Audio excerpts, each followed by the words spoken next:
ఈ రోజు మనం వచ్చేసి షాద్ నగర్ మున్సిపాలిటీలో లొకేట్ అయిన రాగా గ్రీన్స్ దగ్గర ఉన్నామండి. ఈ ప్రాజెక్ట్ ల్యాండ్ ఏరియా వచ్చేసరికి మనకి 7.5 acres అండి. కంప్లీట్ గా 85 ప్లాట్స్ అనేది దీంట్లో స్ట్రక్చర్ వేయడం జరిగింది. అవుట్ ఆఫ్ 85 మనకి కరెంట్ వచ్చేసరికి 66 ప్లాట్స్ అనేది అవైలబుల్ గా ఉన్నాయండి.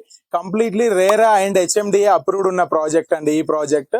అండ్ ఈ ప్రాజెక్ట్ స్టేజ్ ఆఫ్ అవైలబిలిటీ చూసుకుంటే మనకి చుట్టుగా కాంపౌండ్ వాల్ రావడం జరుగుతుంది, and electricity and under drainage system and children's park area as well as entrance arch. దీంతో పాటు మనకి 40 and 30 feet రోడ్స్ రావడం జరుగుతుందండి, BT రోడ్స్.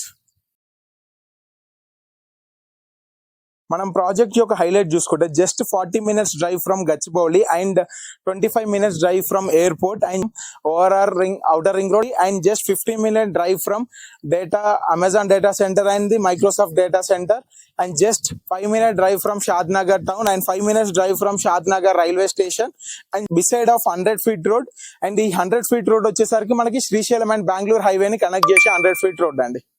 ఈ ప్రాజెక్ట్ యొక్క కాస్ట్ చూసుకుంటే 19,999 అండి price, and slightly negotiable. Amenities of this project, ఈ ప్రాజెక్ట్ ఎమ్యూనిటీ చూసుకుంటే under drainage system, children's play area, electricity with LED bulbs, entrance arch, 40 and 30 feet road, and మనకు వచ్చేసి ట్యాంక్ ఇవ్వడం జరుగుతుంది, టాయిలెట్స్ ఇవ్వడం జరుగుతుంది, అండ్ డ్రింకింగ్ వాటర్ ఫెసిలిటీ రావడం జరుగుతుంది, అండ్ ప్లాంటేషన్ జరగడం జరుగుతుంది, అండ్ పార్కింగ్ లో సిట్టింగ్ ఏరియా ఇవ్వడం జరుగుతుంది. ఇలాంటి మరెన్నో ఎమ్యూనిటీస్ ఈ ప్రాజెక్ట్ లో ఉన్నాయండి. For more information you can contact on below screening numbers or check out this complete entire video. Thank you.